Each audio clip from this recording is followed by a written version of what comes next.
गुजरात की जनता हम में बिलीव नहीं कर सकती है।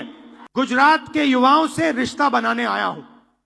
ये सोचते हैं भारत से गरीबी दूर हो जाएगी। कोई पूछे कैसे, तो बोले खटाखट खटाखट।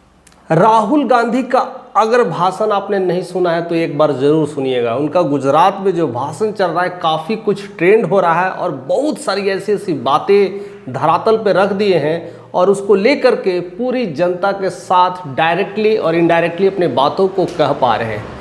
हालांकि पिछले 25-30 वर्षों में अगर देखा जाए तो गुजरात में बीजेपी का दबदबा है, मोदी और शाह का दबदबा रहा है। उस जगह पर सेंध मारने के लिए राहुल गांधी वहां पर कई तरह से अपनी बॉम्बार्डमेंट करना शुरू कर दिया है।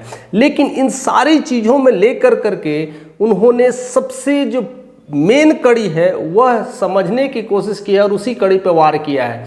कहते हैं कि हम गुजरात की जनता को दोषी नहीं मानते, गुजरात की जनता हमारे साथ है, गुजरात की जनता एकदम बहुत अच्छी है, वो सब हमारे साथ रहना चाहती है, जुड़ना चाहती है। लेकिन हमारे ही पार्टी में कुछ लोग ऐसे हैं, कुछ नेतागण ऐसे हैं जो कहते ना बीज तो हम उन्हें देते हैं लेकिन फल वो किसी और को बांट देते हैं। ऐसी स्थितियां हो गई है। यानी उनके नेता सब कुछ हमारे कार्यकर्ता के साथ सब कुछ काम करते हैं, जनता के पास जाते हैं, गुहार लगाते हैं और अंत में बीजेपी को पार्टी को ज्वाइन कर लेते हैं। या तो उसमें से आधे बीजेपी से मिले हैं, साथ जो नेता होते हैं या तो वो छोड़ करके भी बीजेपी में चल जाते हैं। यानी इस बार पूरी तरह से अपने ही पार्टियों को पूरी तरह से रौंदने की कोशिश की, अपने पार्टियों को खरी खोटी सुनाए हैं। कहते हैं कि कांग्रेस के जितने भी कार्यकर्ता है, जितने भी पार्टी नेतागण हैं, उसमें कहीं ना कहीं दोहरी नीति छुपी हुई है। वो काम तो करते हैं, कांग्रेस के साथ रहते हैं लेकिन चले जाते हैं बीजेपी के साथ। यानी सब कुछ यहाँ करते हैं और गान बीजेपी का करते हैं। ऐसे नेतागण, ऐसे लोग हमें अब नहीं चाहिए। यानी हो सकता है इस तरह के चीज़ों को लेकर करके अब राहुल गांधी अब अपने कई सारे नेताओं को छटनी करने वाले हैं। यानी जो लोग कांग्रेस में रहते हुए बीजेपी का दामन और चोला थामने के लिए तैयार बैठे हैं, उसको पहले ही से निकाल दो। कहते हैं जो लोग अंदर से काम कर रहे हैं ना, उनको कहेंगे बाबू निकलो, जाओ बाहर से काम करो। जो तुम अंदर अंदर सपोर्ट कर रहे हो बीजेपी का, जाके बाहर से सपोर्ट करो, हमें आपकी कोई ज़रूरत नहीं है। अगर ऐसा होगा तो कांग्रेस में एक नया भूचाल आएगा और लगता है कि ये बहुत ज़रूरी है। और इस बात को कहीं ना कहीं राहुल गांधी समझ चुके हैं और उस भाषण के दौरान कई ऐसी ऐसी बातें को रख देते हैं। और होना भी चाहिए, जनता का काम है अच्छे लीडर्स को चुनना, लेकिन लीडर्स ही अच्छे नहीं हैं, लीडर्स ही दल बदलू है, तो फिर जनता क्या करेगी। इसका कहीं ना कहीं राहुल गांधी ने पूरी तरह से स्थितियों को जायजा लिया है और समझने की कोशिश किया है। जब उन्होंने भारत जोड़ो यात्रा शुरू किया था उस दौरान उन्होंने कई ऐसे ऐसे स्टेट, ऐसे ऐसे गांव, ऐसे ऐसे शहर, काफिला लोगों से मिला, लोगों के पास गए, लोगों के साथ खाना खाए, लोगों के साथ हर तरह की चीज़ें शेयरिंग की। कभी बाल कटाते नजर आए तो कभी उनके साथ खाते नजर आए, कभी घूमते नजर आए, कभी क्रिकेट खेलते नजर आए, कहीं मुद्दे पे बात करते नजर आए। इस सब चीज़ों से उन्हें अनुभव मिल चुका है कि जनता अब उनसे जुड़ना चाहती है, जनता अब एक नए बदलाव के फिराक में है। लेकिन क्या उनके नेता ऐसे हैं? अब सारा खेल कहीं ना कहीं कांग्रेस के जो कह सकते हैं वो नेता पर ही लग रहा है। यानी नेता ऐसा क्यों कर रहे हैं, उन्हें हमें जानना है, उसे बदलने की कोशिश की जा रही है। और ऐसा यहाँ नहीं हुआ है, महाराष्ट्र में भी ऐसा हुआ है, मध्य प्रदेश में भी ऐसा हुआ है और हरियाणा में भी ऐसा हुआ है। ऐसे लोग किसी काम के नहीं होते और कई तरह की ऐसे ऐसे कहानियां सुनाए हैं, कई तरह की बात। और गुजरात के बिना गांधी जी नहीं होते।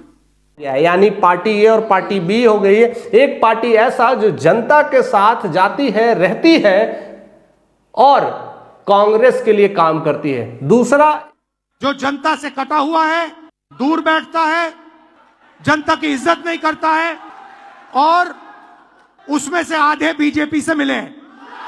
ऐसे लोगों को निकालना है पार्टी से। ऐसे 15-20 लोग धीरे धीरे कर करके अगर पार्टी से निकाल दे 40-50 लोगों को, तब कुछ सही होगा और ऐसा करना जरूरी है। मैं भी यही कहूँगा कांग्रेस लीडर कि ये काम आपने जो कहा है बहुत जल्दी कर देना चाहिए।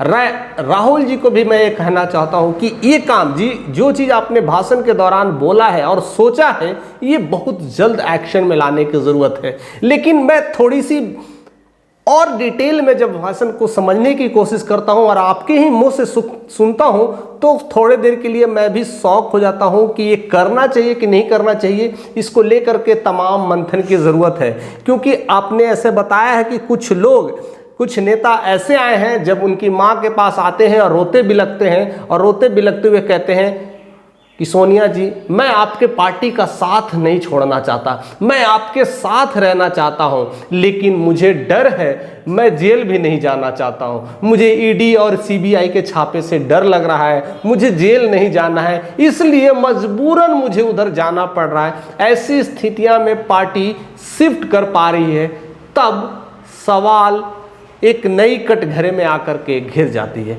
ऐसी स्थितियां और परिस्थितियां में इंसान की अंदर की काबिलियत पे डाउट हो जाता है कि क्या करना है।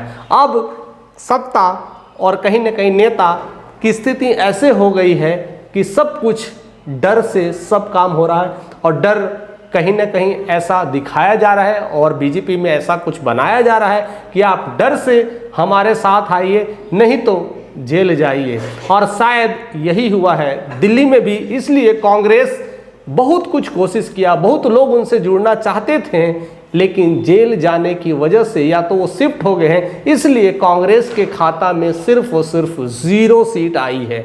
और इसका वह पूरी तरह से कहते हैं, खुले मंच से कहते हैं कि मुझे किसी बात का डर नहीं है, मलाल नहीं है, मैं जानता हूं कि कमजोरी कहां है। यानी उन्होंने बीजेपी की नीतियों को समझ लिया है, आरएसएस की नीतियों को समझ लिया है, और अपने ही भी पार्टी के भी लोगों को समझ लिया है, और वो देखते ही पहचान जाते हैं कि कौन किस अंदाज में, कौन किधर क्या बातें कर रहा है, किसके तरफ जानना चाहता है। उसकी हंसी से पता चल जाता है कि ये आरएसएस वाला आदमी है कि कांग्रेस वाला आदमी है। तो पूरी तरह से वह कटाच करते हैं और बताने की कोशिश करते हैं। लेकिन जब गुजरात की धरती पर जिस तरह से वो प्रचार प्रसार कर रहे थे, जिस तरह से अपने लोगों को संबोधित कर रहे थे, उस संबोधन में कभी भी किसी भी वजह से उन्होंने या आरएसएस का या बीजेपी का आपत्तिजनक ऐसी कोई बातें नहीं कही है।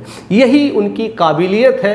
शायद उन्होंने भारत जोड़ो यात्रा के दौरान ऐसी कई सारी काबिलियतों को अपने अंदर थामा है और चीज़ों को समझा है और लोगों को परखा है। शायद इतना कुछ कहते हुए भी पहली बार उनके भाषण में ऐसी कोई आपत्तिजनक बातें नहीं देखने को मिली है। और डायरेक्टली और इनडायरेक्टली अब वो दूसरों को नहीं कटाच कर रहे हैं, अपने ऊपर कटाच कर रहे हैं। और जब भी नेता जब अपने ही पार्टियों को ठीक करने लगे, अपने ही पार्टियों की गलती को दोहराने लगे, वो नेता समझ लो आने वाला कल के लिए तैयार बैठा है। और ऐसा लगता है कि राहुल गांधी की ये नीतियां अगर ऐसे चलते रहे और अपनी ही पार्टी में कुछ लोग अगर वैसे हैं, तो डायरेक्टली या इनडायरेक्टली कह दे भैया आप हमारा तो काम कर नहीं सकते, या तो आप बैठ जाइए नहीं तो उनके दामन थाम लीजिए। डायरेक्टली हो या इनडायरेक्टली हो, अपनी पार्टियों को निकाल देना चाहिए। और ऐसा नहीं तो बहुत सारी प्रॉब्लम्स अभी आ सकती है, बहुत सारी समस्याएं आ सकती है। और जिस तरह से वो रोते बिलखते हुए आते और कहते हैं, तो शायद दुख भी होता होगा।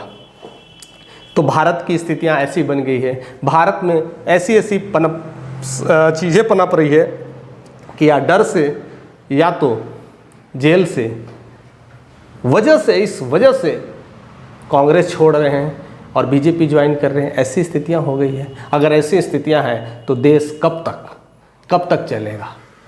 वैसी स्थितियां में अगर कोई पार्टी अगर ज्वाइन भी करता है, अगर किसी को पैसे दे करके भी ज्वाइन करता है या किसी को किसी तरह से साधन दे के भी ज्वाइन करता है, तो पार्टी ज्वाइन करने के बाद वही जनता से लूटने का भी काम करती है। ये कहीं भी किसी भी क्षेत्र में, किसी भी छोटे लेवल से बड़े लेवल की बात मैं करूं, अगर कोई एक दरोगा जब बहाली लेता है और घूस के साथ जाता है, तो वह मोटे पैसे जनता से ही वसूलता है। उसी तरह से कोई नेता जब समाज में बहुत सारे पैसे खर्च करते हैं और वो पैसे कहीं ना कहीं इधर उधर से ले करके खर्च करते हैं तो वो सूद समेत जनता से ही निकालते हैं, क्योंकि उनके अपने नहीं होते हैं। जब वो किसी से लेते तो किसी को देना पड़ता है, या कोई थर्ड पार्टी आकर के उन्हें सपोर्ट करती है, प्रचार प्रसार के लिए पैसे देती है, तो उन्हें थर्ड पार्टी को किसी न किसी तरह से लाभान्वित किया जाता है और उसका भुगतान कहीं ना कहीं जनता को करना पड़ता है। तो ऐसे लोग, ऐसे नेता की स्थितियां हो गई, ऐसी परिस्थितियां हो गई है कि चाहे जाने और अनजाने वह ऐसे गलत फहमियों का शिकार हो रहे हैं, या कुछ अच्छा करना चाहते हैं तो नहीं कर पा रहे हैं। ऐसा इस तरह के भाषण सुनने के बाद